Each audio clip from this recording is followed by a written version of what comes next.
All right, I have cases, State Robert Timothy White, case number 21 CR 71, 21 CR, present on behalf of the state, this is Prosecutor King. Present on behalf of the defense attorney, Minor Trap, and you are Timothy J. White. Yes, sir. All right, in 21 CR 71, the defendant is charged with count of malicious assault to counts of endangering children, count of tampered with evidence, and in 21 CR 108, he's charged with counts of rape.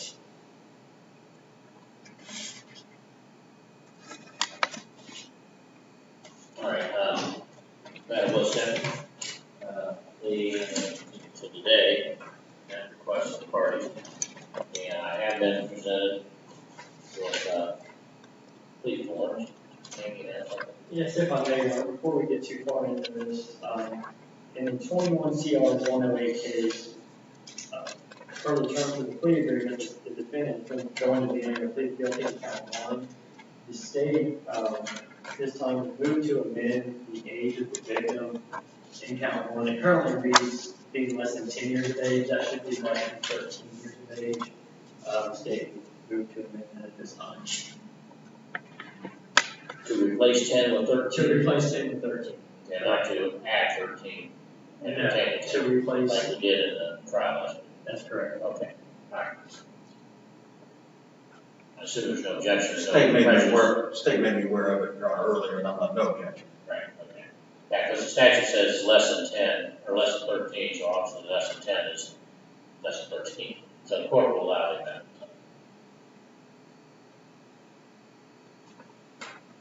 Just count one, right? That's correct.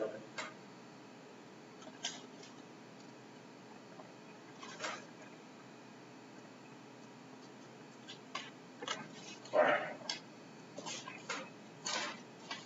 Okay, Mr. White has been presented with pleas guilty forms in each of these two cases. In 21 CR 71, it states you're going to throw your not guilty plea and plead guilty to counts 1 and 2, two malicious assault charges. In case 108, it says you're going to withdraw your plea to rape, not guilty plea, count 1, rape, and enter plea guilty. Now, each of these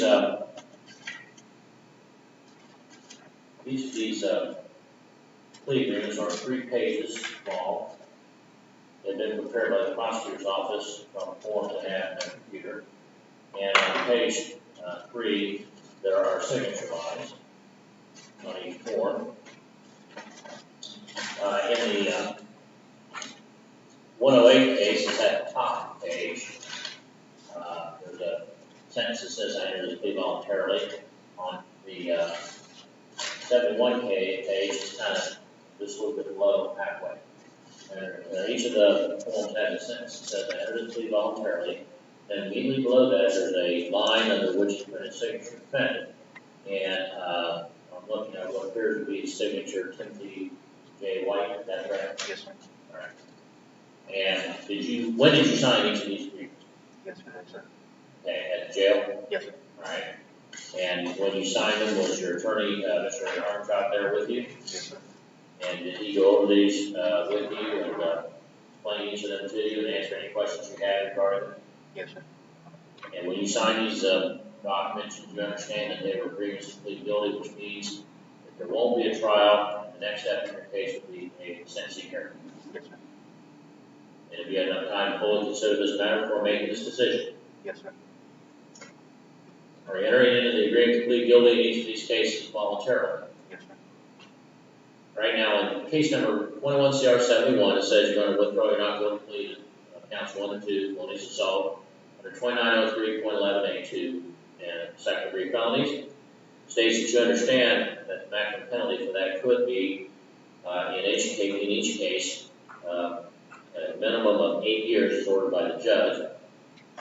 I have an option of anything between 2 and 8.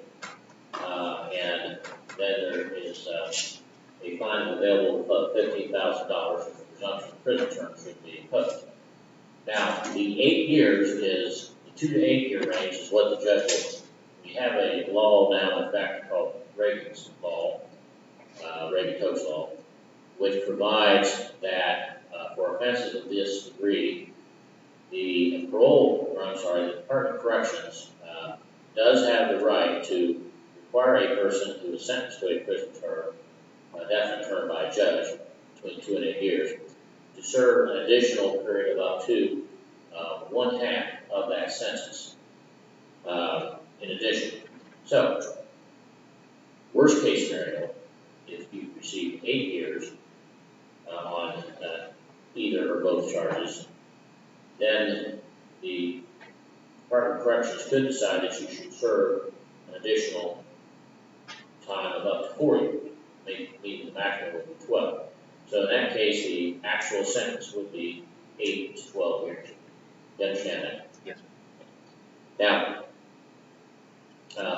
these sentences could be ordered to be served consecutively to each other, which would be possibly then 16 years to 24 years, plus $15,000 fine in each case. You understand that? Yes.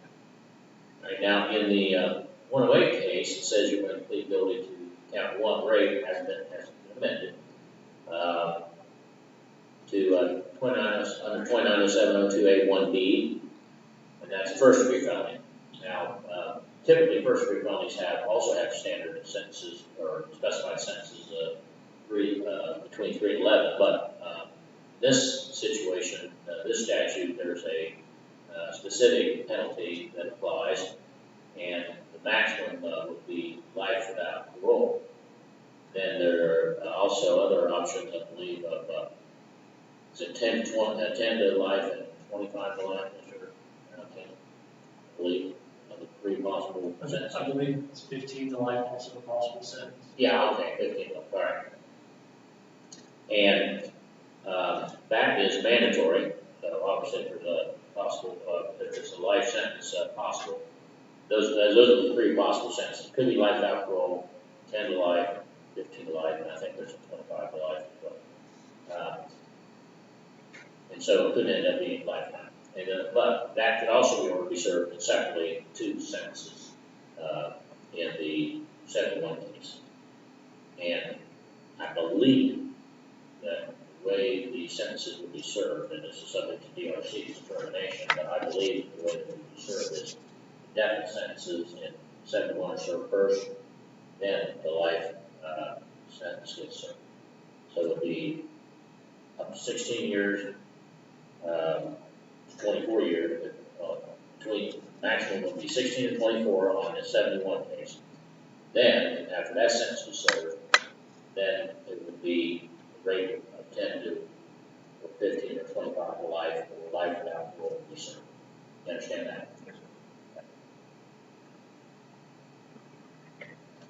Are you facing any felony charges in any other jurisdiction? No.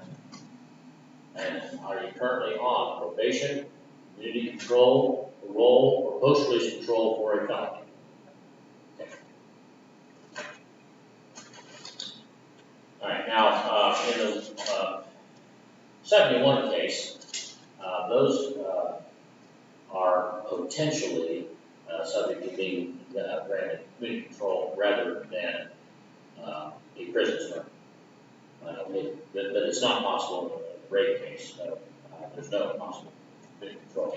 But nonetheless, since it is possible in the 71 case, I'll explain that what that means is that instead of putting you in prison for those 2 offenses, I could put you in community control for a period of up to 5 years under term set by the court.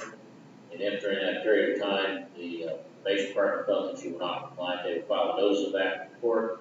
You would be afforded a hearing and be represented by counsel.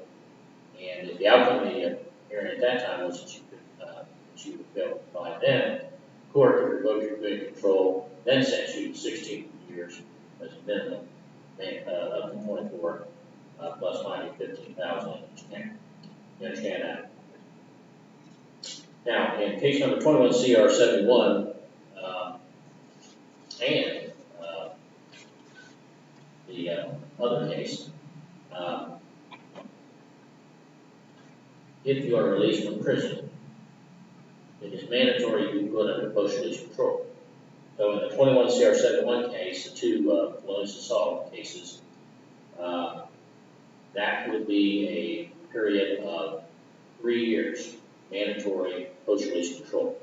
For the first degree felony and the rape, if you did get parole, even though you're on parole, technically the courts have said, I also have to tell you that there could be 5 years of, 3 years of mandatory, no, 5 years of mandatory post-release control as well. Because sex offense, any felony sex offense carries a mandatory 5 years. Now, that does seem redundant because you're on parole, and that could be the rest of your life.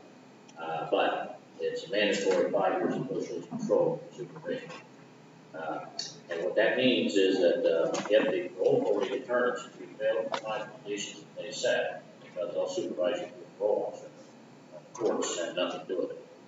And if they determine that you fail to comply, they can return you to prison for up to 9 months for one violation, up to a maximum of half of the prison term that you serve for all violations. But if you commit a felony, then in addition, whatever sentence the judge in new case imposes upon you, that judge could also sentence you for committing those crimes while under post-release control in these 3 cases to an additional period of 1 year, whatever time's left on the 5 years of 108, or 3 years of 71, whichever is greater. And if that occurs, that will have to be served consecutively sentence in the new case. You understand that? Barely picking him up. Okay. You take your mask down since you're that far away, so we can make sure we get you. So you did understand that? Yes, sir. Okay, thank you. All right, now, in case number 71, 21-071, count 1 reads that on or about the period of February 1, 2021, continuing to April 9, 2021, in Highland County, Ohio, you did knowingly cause or attempt to cause physical harm to JW by means of deadly weapon or dangerous ordinance to it, run 20 million volt stun gun, violation of 2903.11A2. And in count 2, alleged the same thing, except it's a different alleged victim and the initials end up. Otherwise, it's the same. So that's the charge of felonious assault and second-degree felony. With a possible sentence of 8 years, between 2 and 8 years set by the judge, up to half added on, which would be potentially 8 to 12 years, plus a fine of $15,000 sanction. Now, the first count of the indictment as amended would read that on or about the period of June 1, 2018, continuing through July 1, 2018, and in Highland County, Ohio, you did engage in sexual conduct with JW, not the spouse of said Timothy J. White, or being the spouse of said Timothy J. White, or living separate and apart from said Timothy J. White, and said JW being less than 13 years of age. Okay, go ahead and underline that on here. Mark amended today. And that is the charge of rape, first degree felony with the sentences of maximum sentence of life without parole.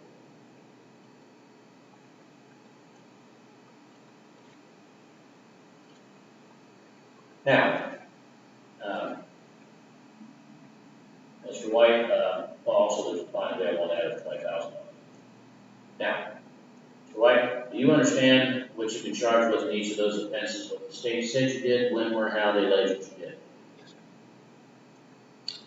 And have you discussed the evidence in each of these cases, the possible legal issues in each case, possible offenses you try to raise in trial, and the possible outcomes of a trial with your attorney? Yes, sir. Are you satisfied with his advice and confidence in this matter? Yes, sir. Are you under the influence of any types of drugs or alcohol at this time? Yes, sir. Are you taking any prescription drugs? Yes, sir. What do you take? Blood pressure medicine, cholesterol medicine. All right, that doesn't interfere with your ability to understand what's going on or to comprehend what you're reading. Yes, sir. Right. Have any threats been made against you to plead guilty here today? I'm sorry? Have any threats been made against you to plead guilty? Yes, sir. Now, in each of these plea agreements, there are several lines printed in bold and underlined that set forth the substantive terms of the agreement.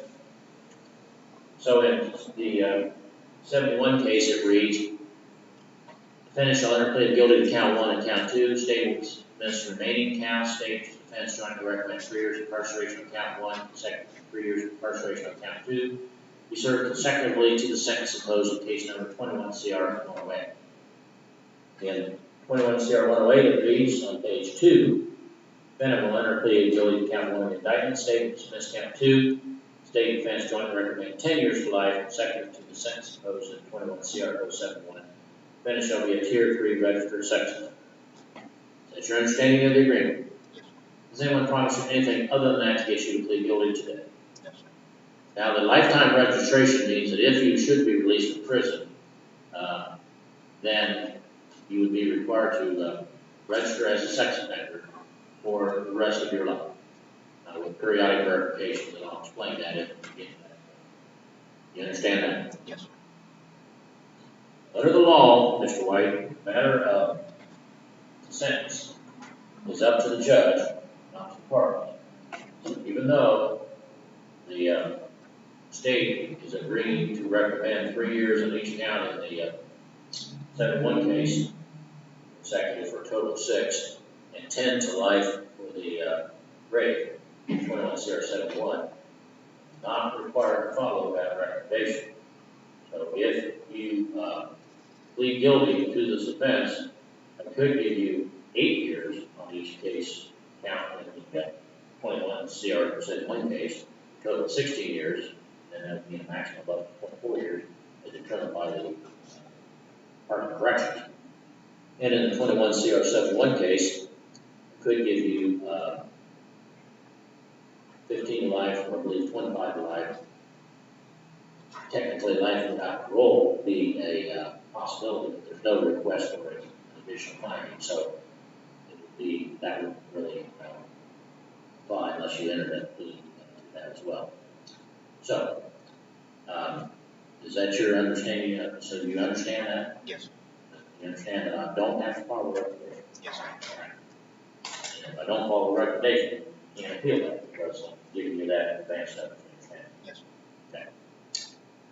Now, other than those representations in these 2 documents, does anyone promise you anything gets you to plead guilty here today? Yes, sir. Do you hold any license or certificate from any state agency for an occupation or profession?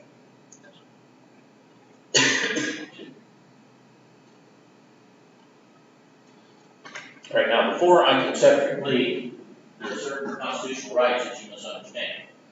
First of all, you have a right to counsel in the city. Were you employed or appointed? You're appointed, okay. And so, Mr. Armitage was appointed to represent you because of the fact that you didn't have the funds to hire an attorney at that time. So I didn't appoint him simply to work the case out, but provide any defense that might be available to you under the law that you wish him to provide. So, if you decide that you do not want to do this, then you will have an attorney who will continue to represent you and defend you, including a trial, if that's what you want.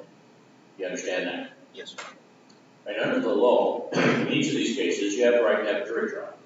And in this situation, there would be 2 different trials, because the cases, although they may be related to the same victim, probably would be tried separately because of the nature of the offenses. And what that means is that a jury of 12 persons will be selected in each case from a group of citizens that live in this county that were summoned for jury duty on that trial day. Once the jury in each case was selected, the evidence would be presented and then be instructed on the law. Then that jury in each case would decide by unanimous verdict, meaning they would have to all 12 agree on a verdict as to whether or not the state proved guilty by a group valid either or both cases. And in case number 71, either or both of those counts. Now,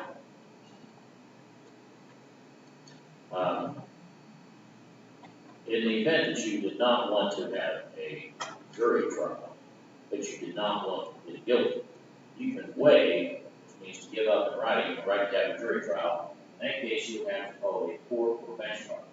That means that instead of a jury hearing the evidence, the judge will hear the evidence, the judge will apply the law, and the judge will decide whether or not to state proof or guilt by proof beyond reasonable doubt.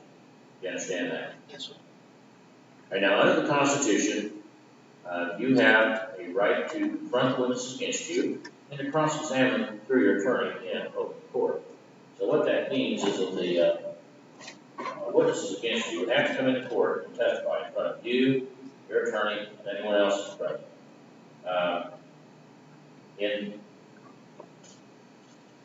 Then after the prosecution was done asking questions, your attorney would ask questions. That's called cross-examination, and that is intended to try to bring out evidence that helps your side of the case. You understand that? Yes, sir. Right now, under the Constitution, you have a right to use private court, compel, or force witnesses to come to court, testify on your behalf, same as the state. So, if you have witnesses that you're not certain are going to come in voluntarily, at your request, the court issues a court order is called subpoena. That would force those witnesses to come to court to be able to testify if you wanted them to, even though they don't want to be here, which is the same way the state's witnesses are required to come to court. You understand that? Yes, sir. Right, now, under the Constitution, in each of these cases, you have a privilege against self-incrimination. What that means is that if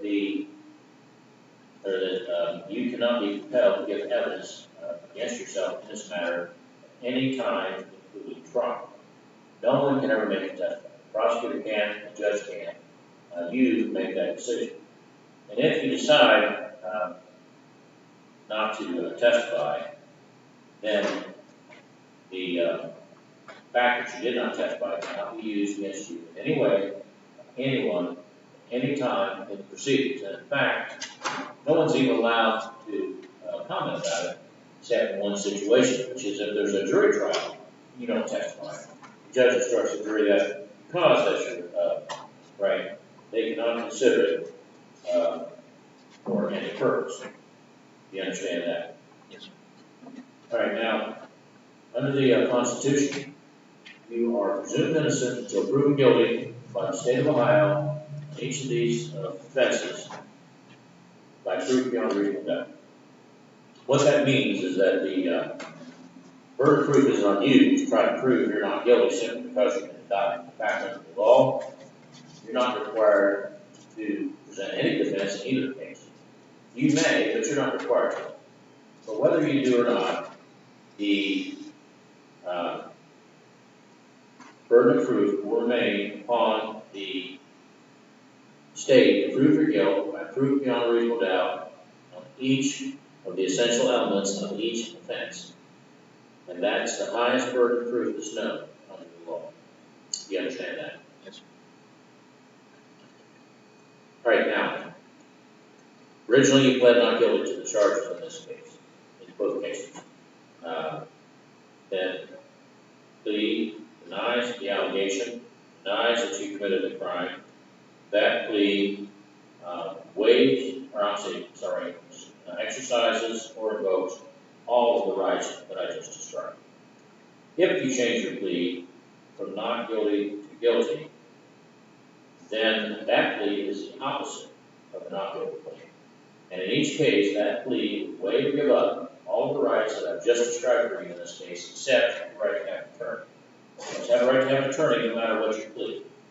But with that exception, your plea of guilty would waive or give up the right to have a jury or a court trial. It would waive or give up the right to confront witnesses against you and cross-examine to your attorney. It would waive or give up your right to use the power of force, the power of force which come to court to testify for you, same as the state. Again, this both all these apply to both cases.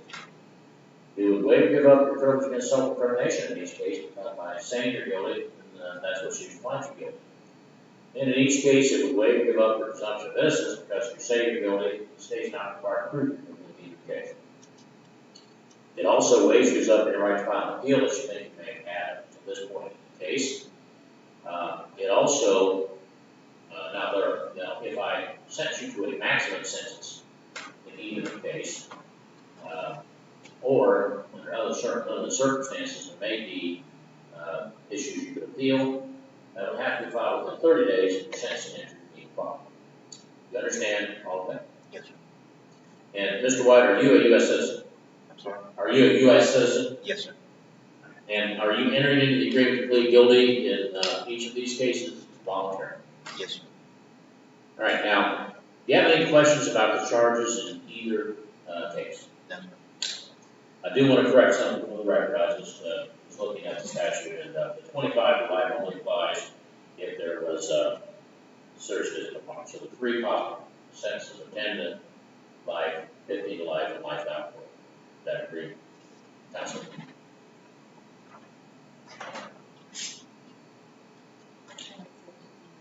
Under 297103.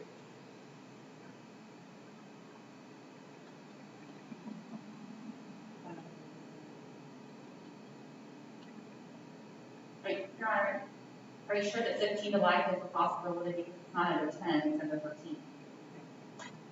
Oh, okay, that's right. That's correct. So, yeah, because you just amended it to substitute 13 to 10. So, let's see, which subsection is that under? 297103, I had that, which one? I think it's B1. B1, 2, and 3, I believe. Okay, B1, B1 is the 10 to life. B1A is 10 to life.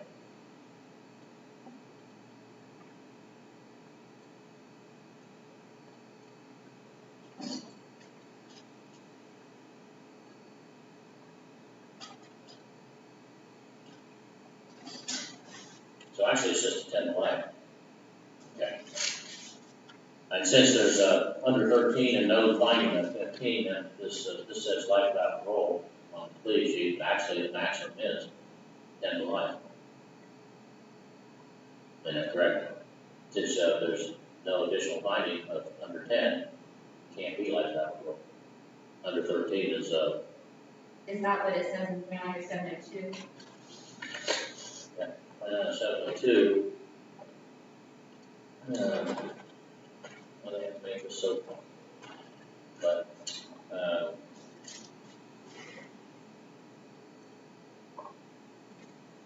yeah, 29702B is if the victim was,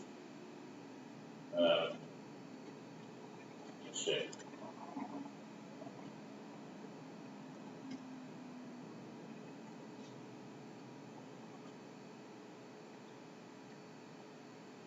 Under A1B.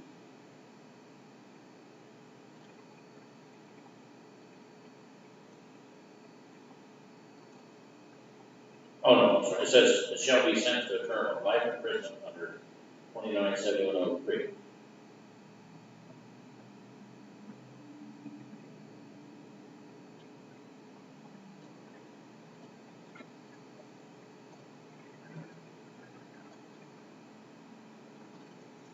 I believe it's life or 10 to life.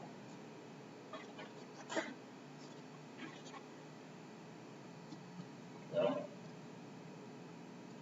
Under 702B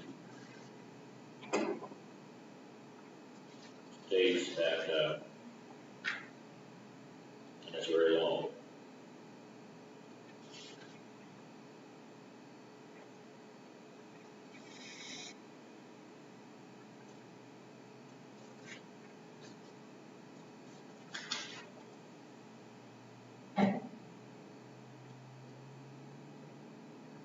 All right, so the long sentence reads, if an offender under A1B, and it talks about federal time, or if the victim is less than 10 years of age, a little sentencing of a prison term, short 297103, or may impose the term of life without parole.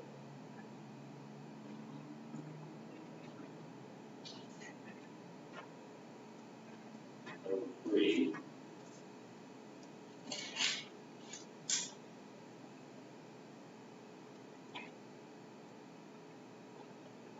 B1, no, notwithstanding all the other sections. Please guilty to violation A1B.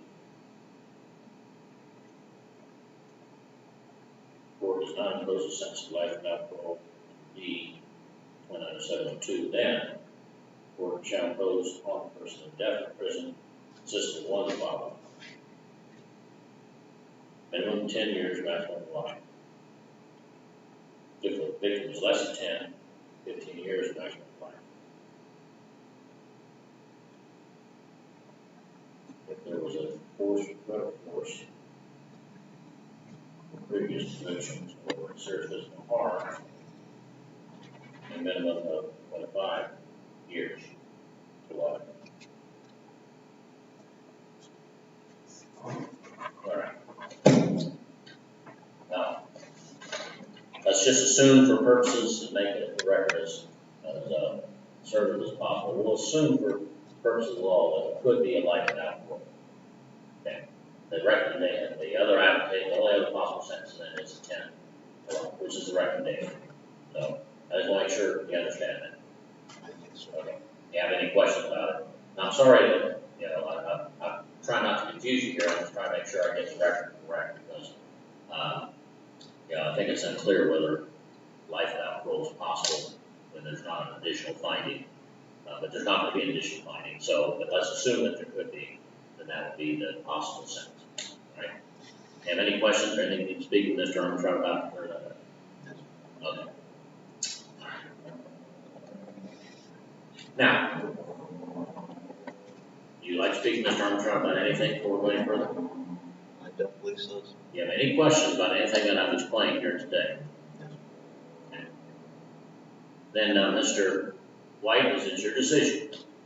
Withdraw your plea of not guilty in each case and plead guilty to counts 1 and 2 in 21 CR 71. Second degree felonies carrying a possible minimum term set by the judge of between 2 and 8 years with a maximum of up to half added on by the rule provided in the Department of Corrections, which would mean a maximum possible of 16 years to 24 years, and a fine of $15,000 each count. And then in the 21 CR 10 case, plead guilty to the rape recommendation of 10 years to life, consecutive to the 21 CR 71 case, and are being designated as a registered sex offender. Is it your decision to plead guilty in each of these cases? Yes. All right, then as to the charge of 21 CR 71, which reads, on or about the period of February 1, 2021, continuing through April 9, 2021, in County, Ohio, you did knowingly cause or attempt to cause physical harm to JW by means of a deadly weapon or dangerous ordinance to wit, run 20 million bolt stun gun, violation section 2903.11A2, charged with felonious assault, carrying a possible sentence set by the court of between 2 and 8 years as a minimum, with the maximum being up to half of the term set by the judge added on by the Department of Corrections, and fine of $15,000. How do you plead? This is count 2, which alleges that on or about the period of February 1, 2021 through April 9, 2021 in County, Ohio, you did knowingly cause or attempt to cause physical harm to NW by means of a deadly weapon or dangerous ordinance to wit, run 20 million bolt stun gun, violation section 2903.11A2, the same charge of felonious assault, second degree felony, carrying a possible minimum sentence set by the judge between 2 and 8 years, the maximum of up to half again added on, plus a fine of $15,000. How do you plead?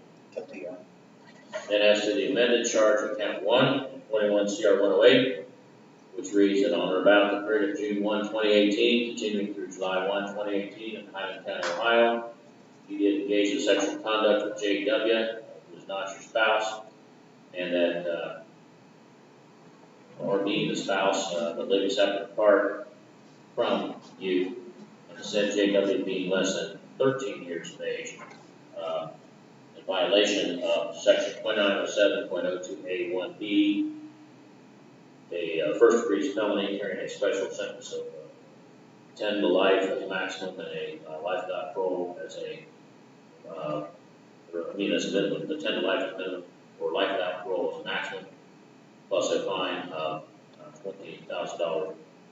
How do you plead? Guilty. Thank you, Lisa. All right, the court finds that on this day in open court, the defendant was advised of all his constitutional rights and made a knowing, intelligent, and voluntary waiver of the same pursuant to Rule 11. Pleas accepted or required. Defendant is found guilty of 2 counts of malicious assault set forth in counts 1 and 2 of 21 CR 71.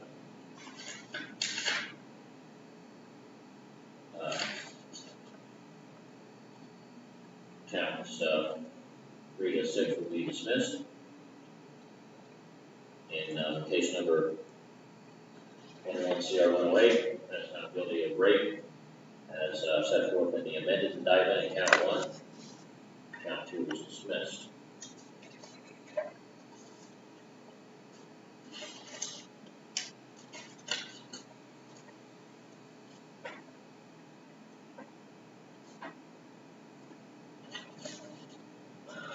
All right. As much as there's a mandatory sentence in 21 CR 108, based on the nature of the offense, plus the malicious assault charges in 71, court will not order a pre-sentence investigation. And I'll proceed with sentencing immediately.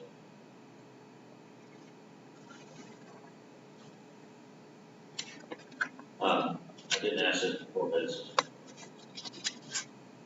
victims of children. Is there a representative of children that you consult with? These children are currently in temporary custody of the agency. Actually, the agency is involved. Okay.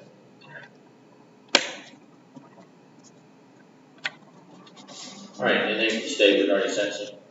Your Honor, before we proceed with sentencing, I go to sex offender registration. That's right. Yeah. I'm sorry. Thank you for pointing that out. All right. Yeah. Before I proceed with sentencing, Mr. White, as you were informed in the plea agreement in case number 21 CR 108, conviction of this offense designates you as a Tier 3 sex offender child victim register. That means that if you are released from custody, you will be required to register as a sex offender with the sheriff of the county in which you're establishing residency in 3 days. Or if you're temporarily staying there for more than 3 days. You'll be required to register with the sheriff of any county in which you establish a place of education immediately upon entering that county. And if you are employed in a county for 3 days or more, secondly, for more than 14 days in a calendar year, you're required to register with the sheriff of that county. So that means you could be required to register up to 3 places where you're living, where you're going to a place of education, and where you're working. And for purposes of employment or working, that includes community service or volunteer work. Now, if you are going to be residing in another state, then you would have to register with either the sheriff of that state or whatever official is charged with by law in that state with maintaining sex offender registration information. Same thing will hold true if you're going to a place of education in another state or employment in another state. You'll be required to inform the sheriff of each of the counties in which you register, any temporary lodging information, including address, length of stay if you're going to be absent for 7 days or more. So you'll go visit somebody, family, or you're going to be staying somewhere else, maybe because of illness or have to do rehab or something in a rehabilitation facility. Then you would have to notify them of that investment for 7 days or more. Now, if you change your residence or your place of employment or your place of education, you must notify both the county which you registered plus the counties that you'll be going to.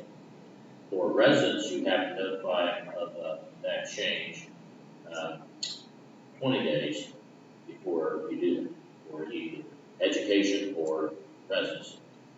For employment, you must do that no later than 3 days after you change, because you're allowed to work 3 days in a row without registering change. But once you've been there 3 days, you have to do notification in that county as well.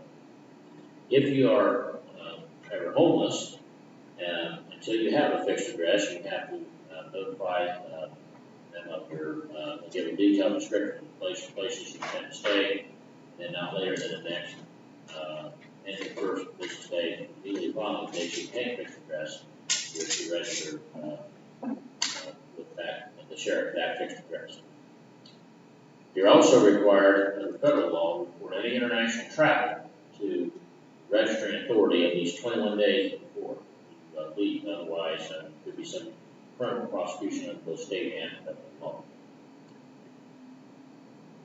You're required to provide written notice within 3 days of any change that you may have in your vehicle information, email addresses, internet identifiers, telephone numbers registered to or used by you to the sheriff with whom you most recently registered. Now, I indicated to you have a lifetime registration requirement. You will have to verify that every 90 days. And you cannot do that anything earlier than 10 days before your verification date. So you have a window of 80 to 90 days to go back in and verify. And that has to be in person. It can't be by phone or mail. It has to be in person. Now, it appears, according to this, that you are intending, you should be released to relocate to Blackwood, Pennsylvania. And so the office, the address of the office that you would be required to register within 3 days is it a sheriff in Pennsylvania that maintains the records? That's my understanding of what I was able to find online. 200 North Washington Avenue, Spring, Pennsylvania. All right.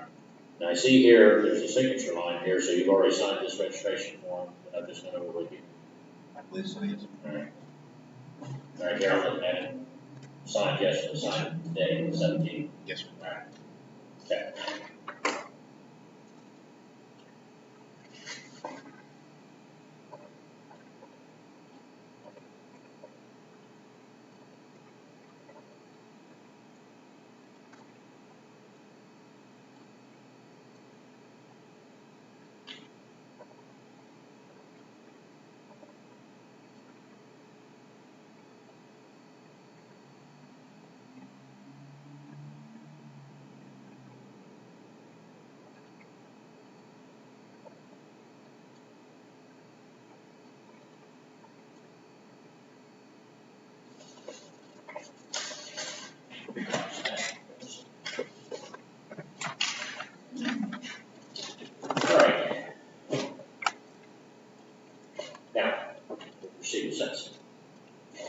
Thank you, State. Thank you, Don. State would ask that the court call the joint recommendation in each case. As I've already indicated, these two children are currently in temporary custody of the agency. And the primary reason for the state entering into this agreement is to spare these two children further additional trauma and have to testify. Thank you. On the front. I would ask the court to follow recommendations of the state of Ohio. The state had the case they had. I think they would agree that a big part of their case was Tim's cooperation. He, from the very beginning, indicated to me he was never going to try this case. He was never going to put these children through this. Gave a complete confession, both charges. Fairly did the most serious charge, rape charge, was interviewed by the detective from the sheriff's office. Gave a complete confession. Has always cooperated with me. In a case like this, I know prior record doesn't know a whole lot, but he has no prior record, so I can't. And maybe information is contained within the competency evaluation. This is not really the person I've come to know. He's admitted that he committed these horrible crimes. But again, he was never going to put these children through a trial. I realized the court just went through what a young lady was put through last week, and that was, he never indicated to me, make them do this, make them do that. It was always, he always done it. He would ask the court to honor the recommendation made by the state and impose a sentence as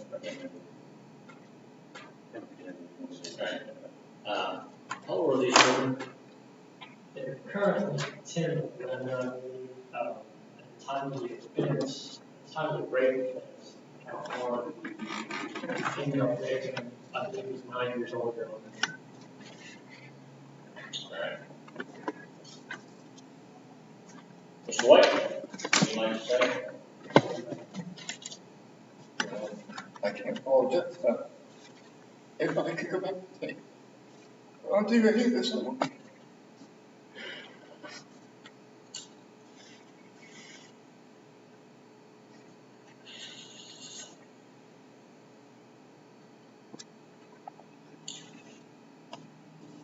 I don't, you have anything to tell me about why you chose to stun your two little children? Stun gun? I don't, that just is incomprehensible to me, I don't get it. It's no excuse. My wife put it in my hand after she pushed me, and I was stressed out. I more or less, I don't know if I blacked out or what. I honestly don't know. But I have no excuse for it.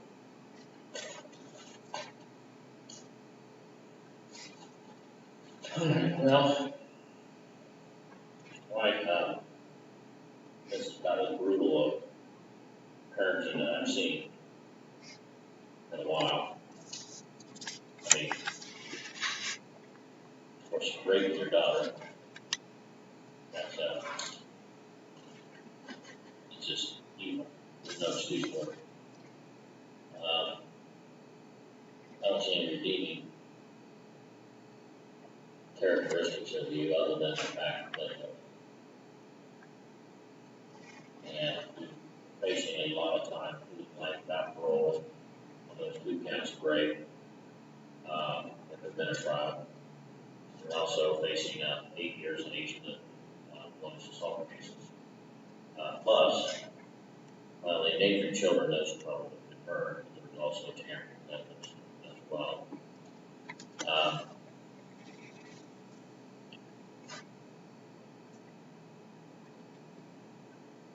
Yeah, the conduct is so egregious and outrageous that I think it has to be clear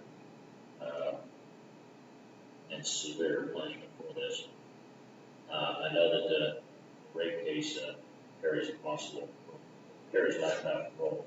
I mean, life is a maximum. 10 years is a minimum. Life is a maximum. That's my sure hope that you never see the light of day outside of prison, because conduct is just that bad. In case number 21 CR 71, it's ordered the court that you be and are hereby sentenced on each of counts 1 and 2 to a term of 5 years, and those sentences are ordered to be served consecutively to one another. Case number 21 CR 108, you're sentenced to a term of 10 years to life. There will be no impose any fine. And the court will also order that sentence be served consecutively to the sentences for police assault, case number 21 CR 71. The court determines that, first of all, these were committed as different courses of conduct.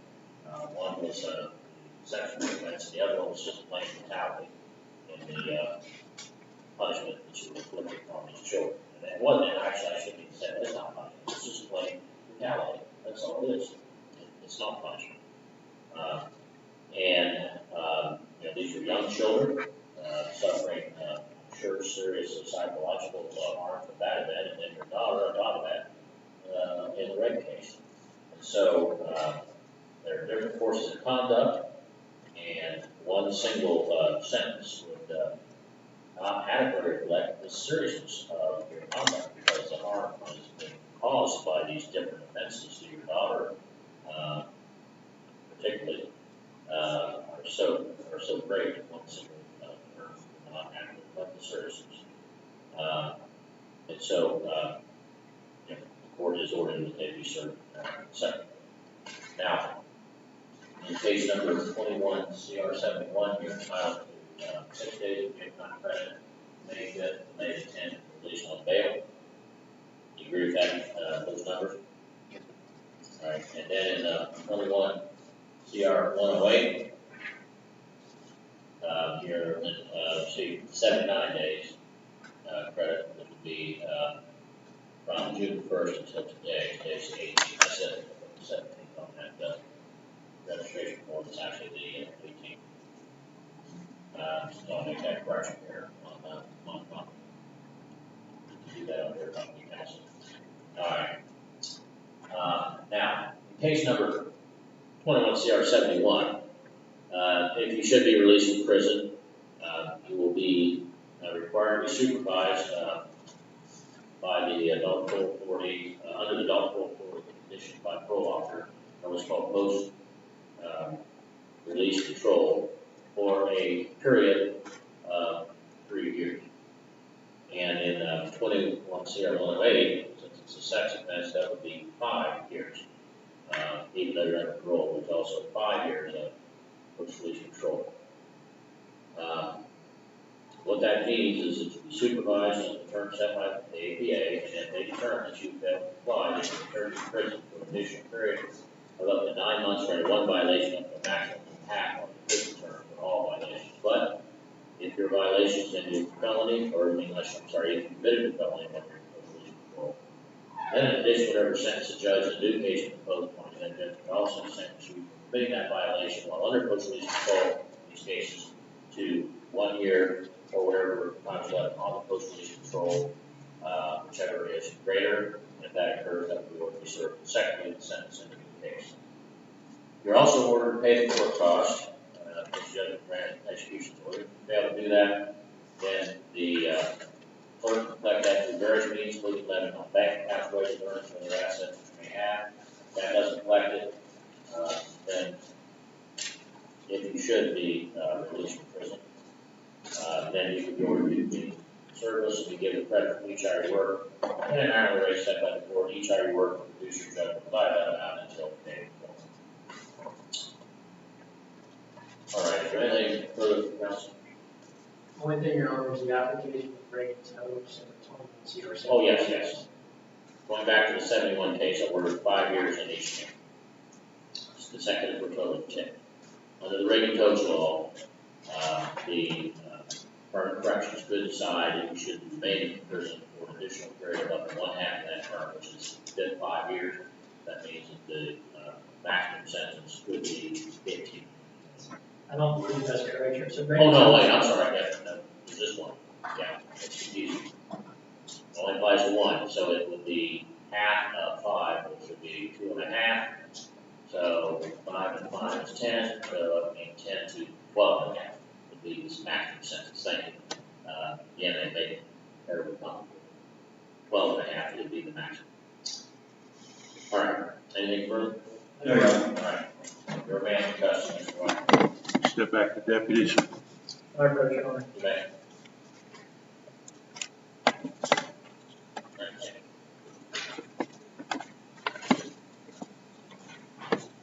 All right, Stephen Massey.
Okay, next, Mr. Hornschmier. Horstmeyer.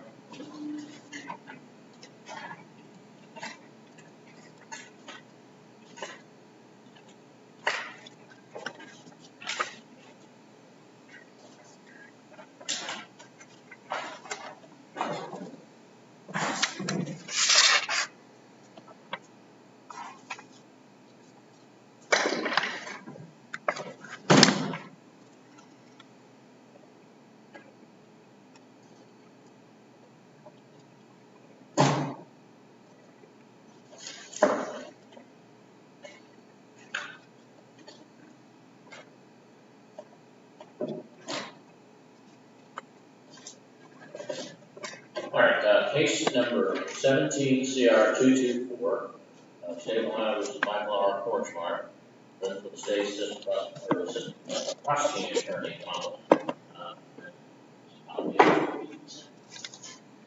present for the defendant is attorney Daniel Witt. And you are Michael R. Horstmeyer. Yes, sir. All right, Mr. Horstmeyer is convicted of aggravated possession of methamphetamine, a fifth-degree felony, and was put on control on originally on February 7 of 2018, additional conditions on February 12 of 2020.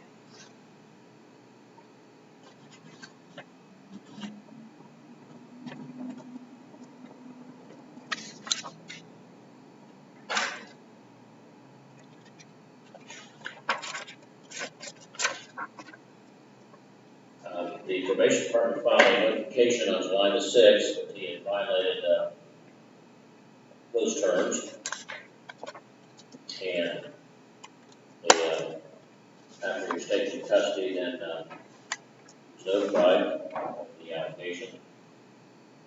And the court had issued another one, I believe, back in October of 2020, after he failed the court.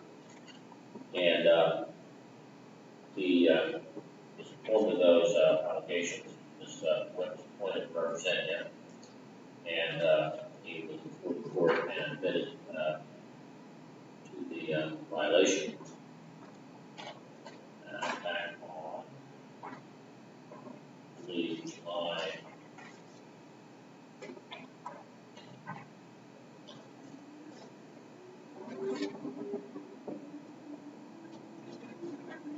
20th. No, actually, that was continued. It was in another court. So, on July 21st.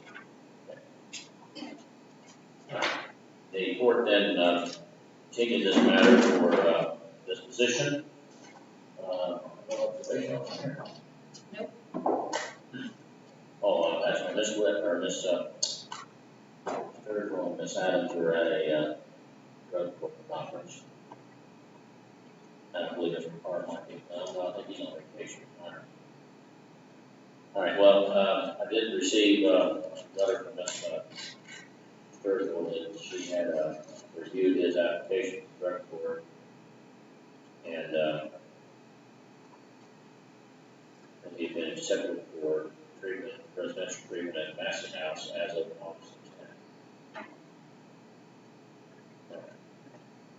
I noticed that sentencing on August 12th. What happened on the sentencing in Clinton County on August 12th? He put it off till the second to see what you're gonna do. He was talking, if you gave me drug court down here, that you might run with it. And since I'm gonna be living down here, he said if I needed to, he'd transfer all my probation stuff down here.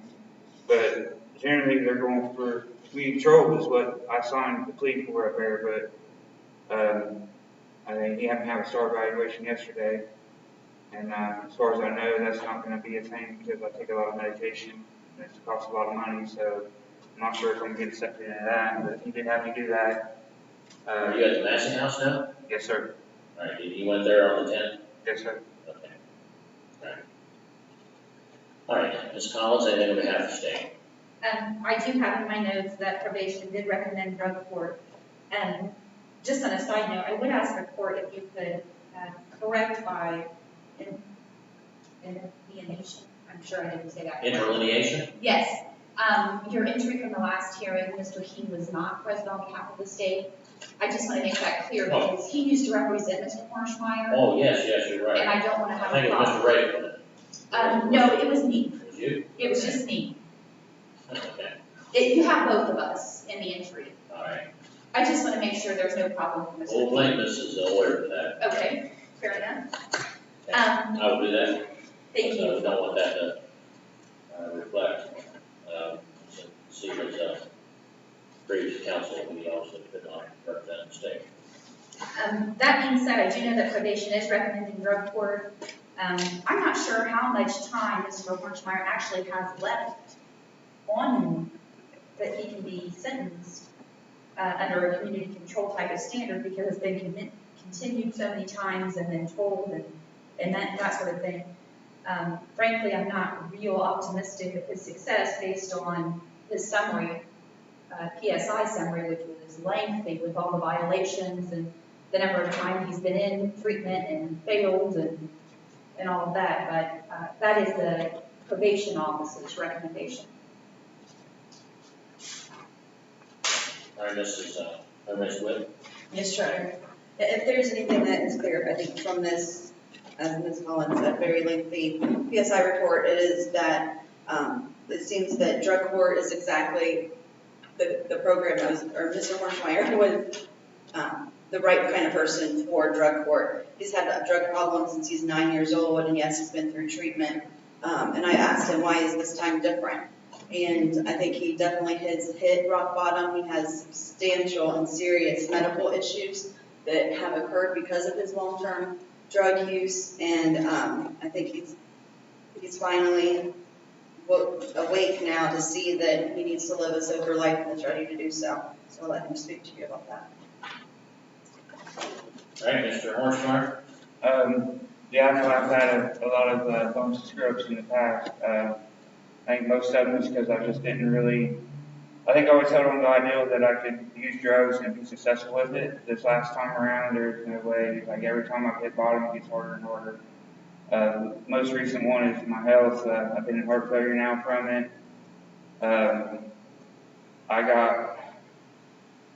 It's one of the things where, I don't know how to explain it. It's one of the things, like I've seen something there the whole time, but it really just didn't click until this time around. I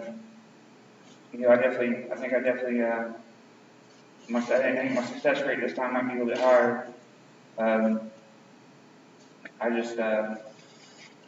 Now I've got so much destruction to clean up that that's all I'm focused on now, really. That's all I got to say.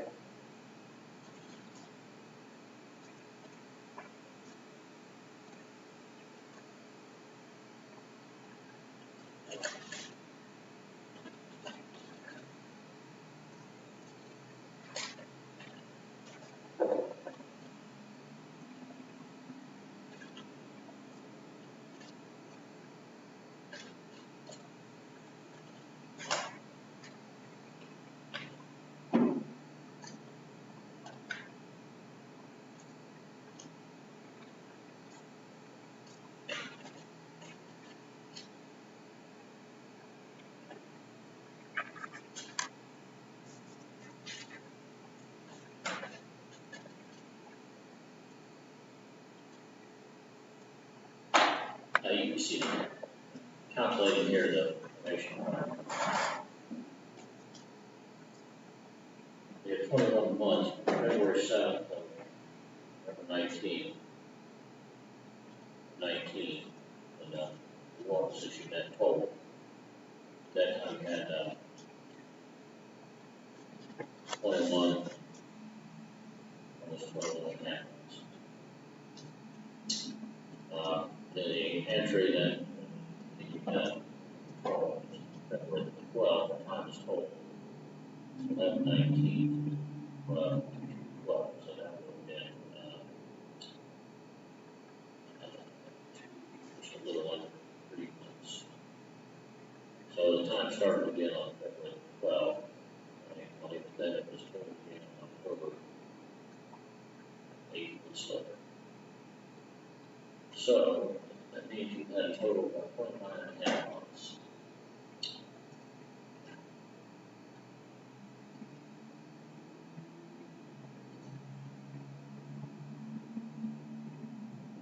6.5 months. I extended time. If you're admitted to drug court, I extended time to 5 years. Give us about 2.5 years, because the minimum time you have to be in the program is 18 months. Most people are running around 20 to 22 that are successful, and those that aren't, anywhere from 1 day to a year and a half at 30 something. Now, I know Mrs. Sturgill probably went over this with you, but if you're not ordered to go to drug court, you're accepted. Fill out an application, because drug court is a commitment. The community control is basically to try to help you stay out of prison by giving you certain conditions and people can offer people's conditions, but not necessarily address their issues like particularly substance use. And you get violated if you test positive for a drug test.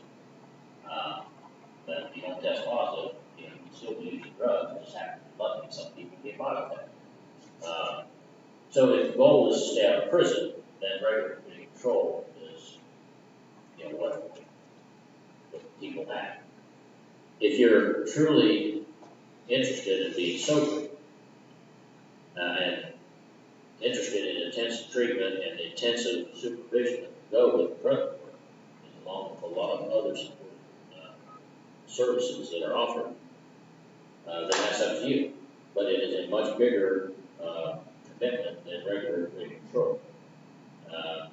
Right now you're in residential treatment. You'll also be required, once you move from residential treatment to transitional situation, you're required to call in every single day. You've done drug tested. You're going to be subject to that already down at Massey House. Once you're out of Massey House, like I said, if you're in sober living or your own facility or your own residential situation, you have to call in, and they're going to test you minimum 3 times a week. They'll give you a window. You'll have a window to call in, and if it's your day to be tested, you'll have a period of time, like 2 hours to report the testing. If you don't do it, that's a violation. You also going to be in a lot of intensive treatment, counseling and so forth, probably 4 or 5 days a week for several hours. Again, the idea is to help you work on your addiction. And if you stay sober, then it's unlikely that you're going to commit an offense. So we get the same result that we get in control, but what we hope to get out of drug court is a person who just not only didn't have to get sent to prison, but is now sober and maintaining a sober life and has changed their life, including, hopefully employment available or, stable home situation, taking care of themselves. So that's the goal. But it's a big commitment on your part. So if you want to be in drug court, I'll admit you, but it will extend you to 5 years. So we have enough time to work with you. Because a year or 6 months is enough. In drug court, like I said, minimum 18 months. So, is it something you are still interested in, or do you think you'd just rather take your chances on regular community control? Yes, sir, still interested. I'm sorry? I'm still interested, yes, sir. All right, understanding that I'm going to extend it to 5 years. Yes, sir. Okay. All right, well, there's a word of court that we continue on the community control. You're admitted into the drug court docket.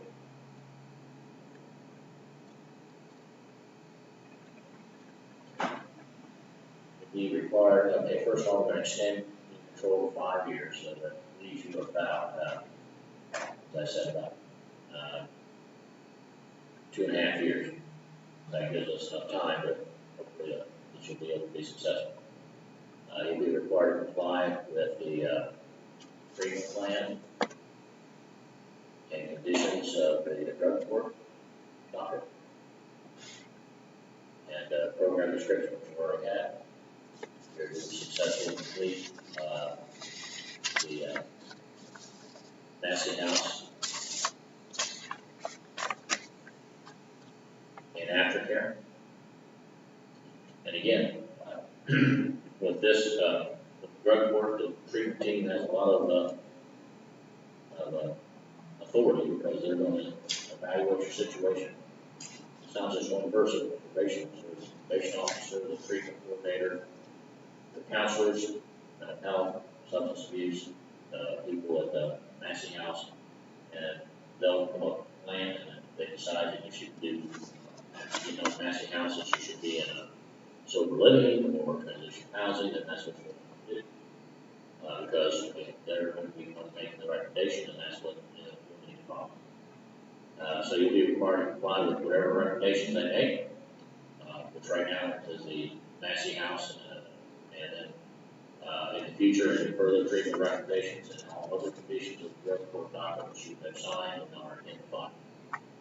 As soon as we're done here, report down to probation, notify them that you were put in the drug court and said, I don't think Officer Carr is there today, but they'll make an appointment for you to see Officer Carr. And then coordinate with, right, while you're in Massey House, they'll do the drug testing, but you may be required to come to probation and be the drug test there as well. They'll make that decision. All right, is there anything further from council? Mayor. All right, so, good luck, Mr. Morningstar, work probation, and we'll see you in drug court in a couple of weeks. All right, thank you.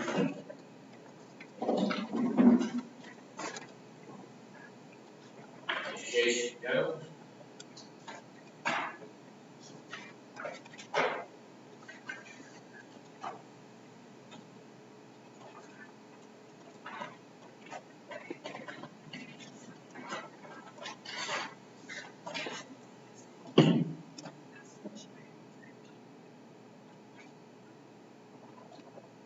Case number 21 CR 53, State of Ohio versus Chase Jones. President of the state, Assistant Prosecutor King. And Mr. Collins, Prosecutor. President of the Defense, Mr. Kirk. And you are Chase Anthony Jones? Chase Anthony Jones. All right. Jones is charged with grand theft of firearm and theft. This is a status conference. The trial was continued to August 26th. Originally, but did you file something? You're going to work for a period of pleas that the prosecutor has. Oh, okay.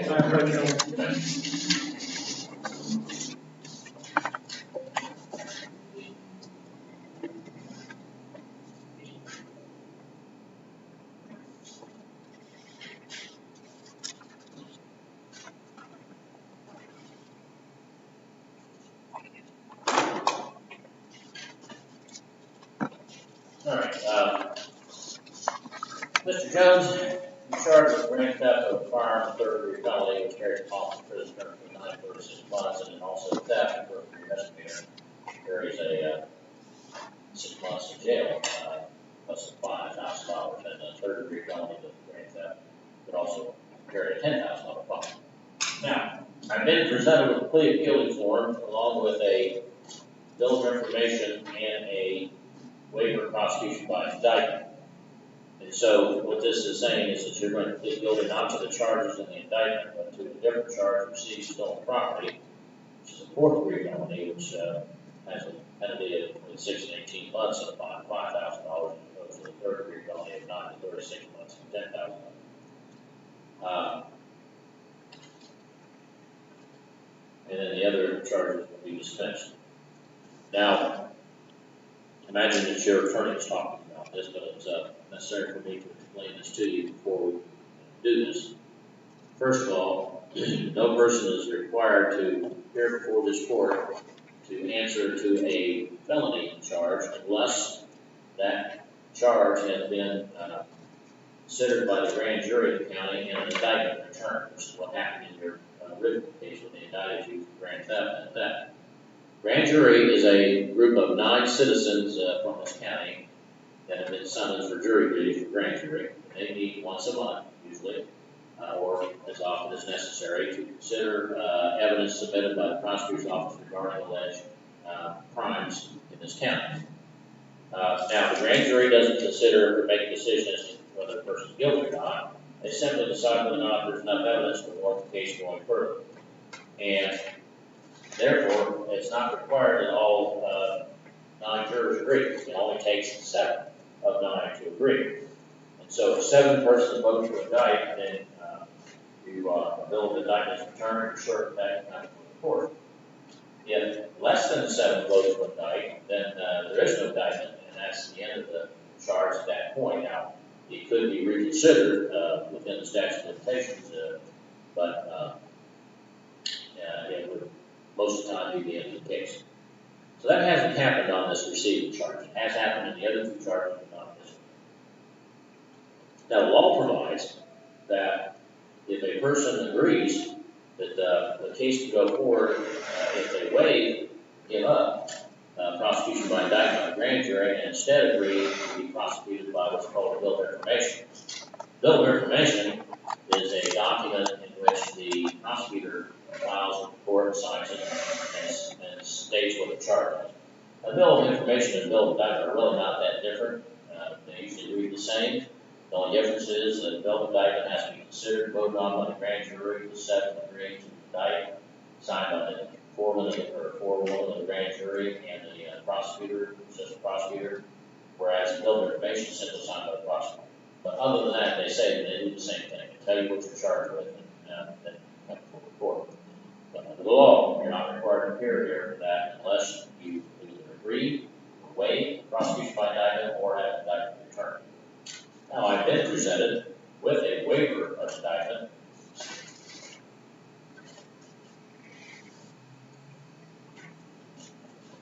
Here it is. And it reads, it has your case number and name in it, and it's titled Waiver of Prosecution by Indictment, and it says, I, Chase Anthony Jones, being having been informed by the court on my constitutional rights and my right to be prosecuted by way of indictment, being represented by Dennis Kirk, Craig Hall, of Ohio, to hereby freely and voluntarily waive prosecution by indictment, agree to proceed this matter by bill of information. There's a date of 8/18/21 and 8. Below that is looks to be the signature of Chase Jones, and then Mr. Kirk's signature below. Now, did you sign this document that was read to you this morning? And did you understand that what personal Mr. Kirk is going to do? And would you take your mask down so we can hear you, because it's a little bump, and it needs to be better. And did you understand that by signing this, you're saying that you're going to go ahead and allow this charge to move forward without an indictment of the grand jury? Yes, sir. All right. Now, the bill of information states that on or about February 5, 2021, in Highland County, Ohio, you did receive, retain, or dispose of certain property, the property of Holland Langer, being a firearm as defined in ORC Section 2923.11. The Langer had the reasonable cause to believe the property been obtained from fiction theft offense, violation of ORC Section 2913.51, receiving stolen property and felony in the 4th degree. And again, that would have a possible penalty between 6 and 18 months and $5,000. Now, is that the charge that you assigned your bill of or waiver of indictment? Yes. And did you just receive this today? That paperwork, yes, but we've been talking about it before today, spoke about it last week. Right. So, under the law, you have a right to have a copy of the charge 24 hours before entering a plea. In this case, you are waiting that first. Yes, I have the paperwork, but he just got it today, saying maybe we can waive that. So you understand, instead of having to wait till tomorrow, that's all right with you? Yeah. Okay. All right. So, the bill of information and waiver of indictment been discussed. Now, the plea guilty form. This is a 3-page form prosecutor's office prepared from a form they have in their computer. And on page 3, there's a sentence about a third of the way down. It reads, I enter this plea voluntarily, and then I see a signature right below that a line. The signature defendant printed below it, and it looks like Chase Jones there, and Mr. Kirk's signature. Did you sign this document as well? Yes, sir. Did you just sign that this morning? Yes, sir. Now, when you came here today, did you understand that there would be a plea to this new charge? Yes, sir. And you've been discussing with Mr. Kirk all along? Yes, sir. And did he go over this document with you before you signed it? Yes. Did he explain it to you and answer any questions you had? No, I didn't have any questions, but yes, he explained it. And you think you had enough time to fully consider the matter before making the decision? Yes. And do you feel you've been pressured or rushed in any way in doing this? Are you entering into the agreement to plead guilty voluntarily? Yes. Right now, on page 1, the agreement states that you are withdrawing your not guilty plea and pleading guilty to the charge and bill of information of receiving stolen property under 2913.51, as I just read to you, a fourth-degree felony, and you understand that that has a maximum possible prison term of 18 months, minimum to 6, if there's a prison term imposed or a fine of $5,000. You understand that? Yes, sir. Are you facing any felony charges anywhere else? No. Are you currently on probation, community control, parole, or social control for a felony as any other case or jurisdiction? No, sir. Under the law, if you are convicted of this offense, and if you should be sent to prison, then upon completion of that prison term, the law provides that the adult parole authority has an option, if they choose to use it, put you under what's called post-release control supervision once you complete the prison term set by the court, for a period of up to 3 years. Now, they don't have to do it, but it's optional, but they decide, not the court. The judge has nothing to do with it. They decide you should be under post-release control supervision, and be supervised by a parole officer under the terms that they set. And if during that period of time they determine that you have failed to comply, then they can return you to prison, even though you serve the entire term set by the court, for an additional period of up to, in this case, half of your prison term for one or more violations. But if your violation should be a new felony, then in addition to whatever sentence the judge in the new case could impose upon you, that judge can also sentence you in this case to an additional period of 1 year, or whatever time is left on that period of post-release control, whichever is greater. If that occurs, that has to be served consecutively sentence in the new case. Do you understand that? Yes, sir. Under the law, I'm not required to put you in prison for this offense. I can sentence you to what's called community control, or most people understand as probation, which means that instead of being sentenced to prison, you put under the supervision of a probation officer on the term set by the court, which could be for a period of up to 5 years. If during that time the probation department felt that you were not complying, they would have to file a written notice back to the court, be afforded a hearing. The outcome of the hearing was that you failed to comply, and at that time, the court would revoke your community control, then sent you to 18 months of fine, $5,000. Do you understand that? Yes. All right, now the charge in the bill of information I read to you a minute ago, you remember that? Need to speak of it, Yes, sir. right? And you understand what it is you're charged with, what the state says you did, when, where, and how they let you did it. Yes, sir. And you understand the possible penalty. Yes, sir.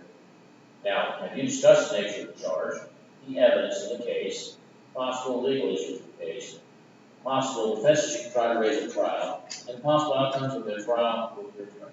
Yes, sir. And are you satisfied with his advice and comments in this matter? Yes, sir. Are you under the influence of any types of drugs or alcohol at this time? No, sir. Are you taking any prescription drugs? No, sir. Has anyone prepped you in order to get you to take this plea agreement? No, sir.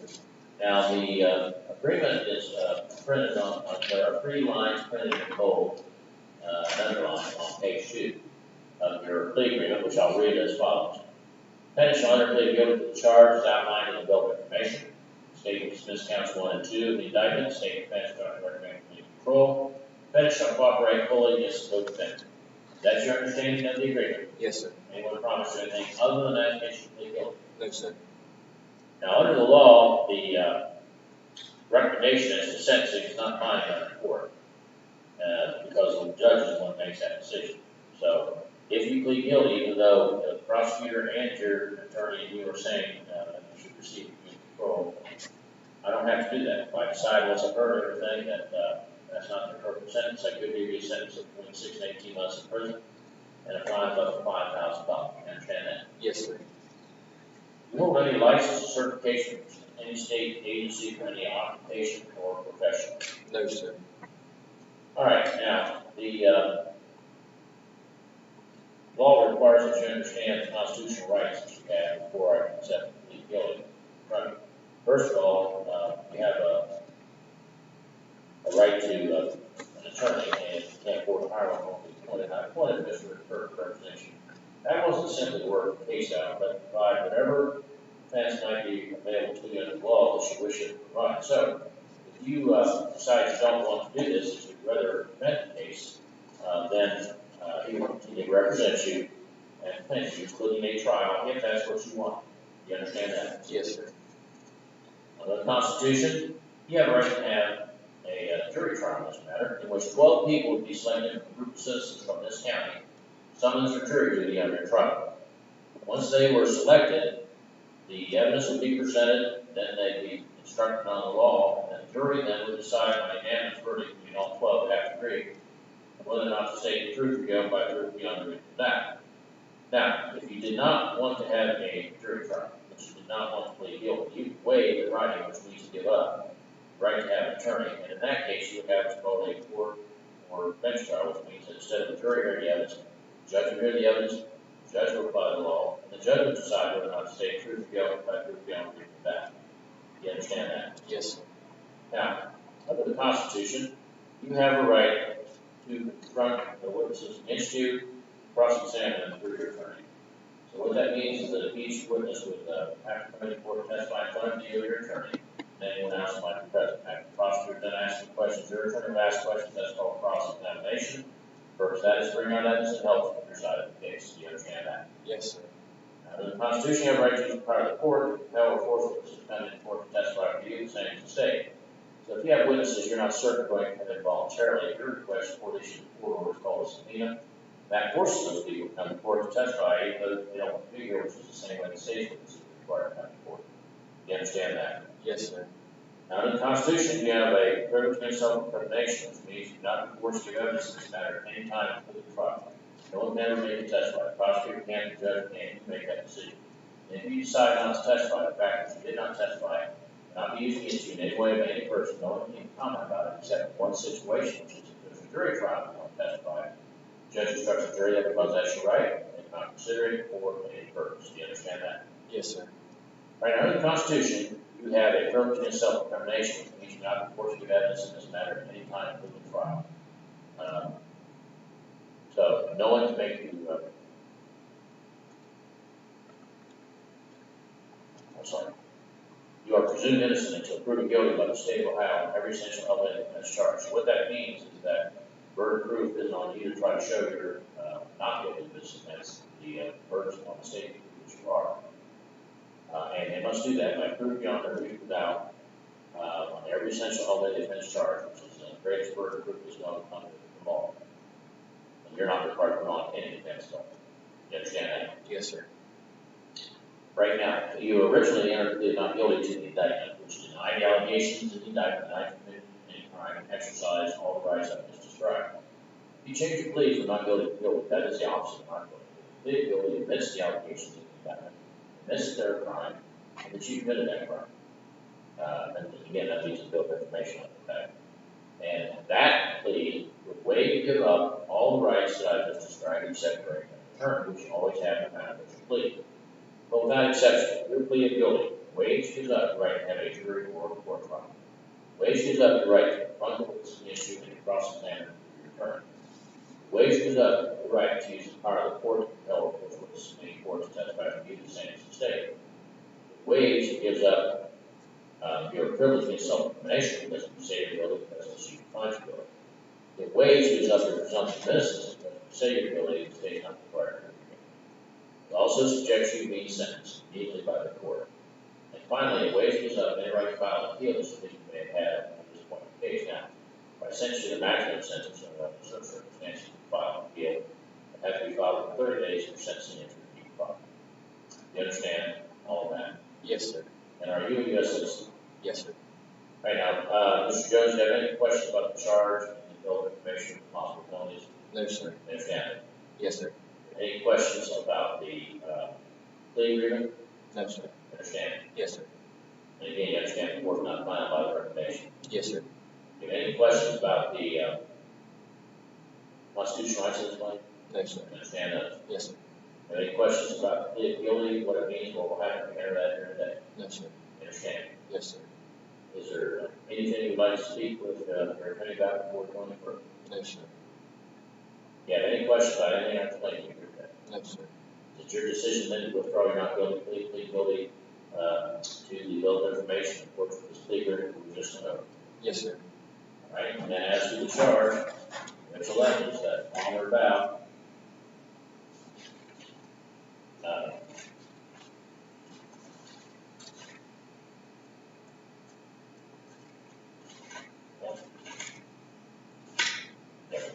on or about February 5, 2021 in Huntington County, Ohio, You did receive, retain, retain, or dispose of certain property of Paul Lightner, firearms defined at ORC section 2923.11, knowing or having reasonable cause to believe the property has been commission of theft offense.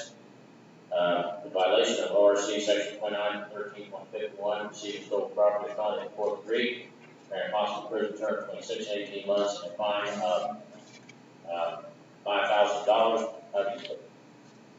Guilty. Okay, we see. All right, the court finds on this day of the court shall provide all constitutional rights made a knowing, intelligent, voluntary waiver of consent, pursuant to Rule 11. Please accept the court file defense found guilty of the offense. Set forth with full information for the refund. Is the co-defendant's case completed yet? He's entered a plea, but I can't remember if he's been sentenced yet or not. Okay.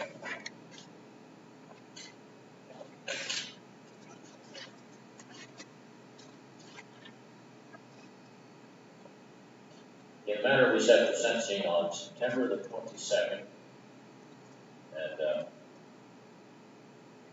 9 a.m. Bond will be continued. We report to the probation office immediately. Now, I do have a notification back from yesterday from probation, Mr. Jones, indicating you have not been there since July 1st. Yeah, I've been trying to get there. I just got a job, and my schedule is I get in at 3 and I get off at 11. I've been waiting for them to have a long reporting day so I could go. But today, after this, I'll go. I've been calling them and letting them know. Okay, let me explain to you how the statement you just made tells me you don't understand your situation. You don't get to make that decision. You have to report when they tell you. Calling in isn't enough. When'd you get your job? I got it about a month ago. A month ago. Okay. Well, the 1st of July is more than a month ago. So you were supposed to report to them, as they told you. And you can go in the mornings, they do have a morning reporting, and they have it. And so you don't just get to say, well, it's kind of inconvenient, our job's more important. Because I'm telling you right now, your job is only more important if you're not in prison. And if you don't do what you're told, if you're not even reporting, you're not starting off with a very good start here. So you're not building any confidence that you're going to be successful. And so you need to understand this. I'll tell you right now, that's a court order. I said that. If you do what I said, because if you don't, you're going to end up in prison. I'm not going to tolerate somebody that just thinks they can just thumb their nose and ignore what I tell them. So get yourself down there right now, and then you report as they tell you to. You're going to have to come back for a pre-sentence or an investigation interview, and you're going to go when they can, when they tell you to go. And they'll do their best to make sure they can do it when you're not working. But it can't be done, and you're going to have to go. Just follow off order. All right, I'm sorry, sir. Don't let them happen again. They won't. All right, you're going to get a signed notice from the bailiff, and then you're to report to the probation department. Yes, sir.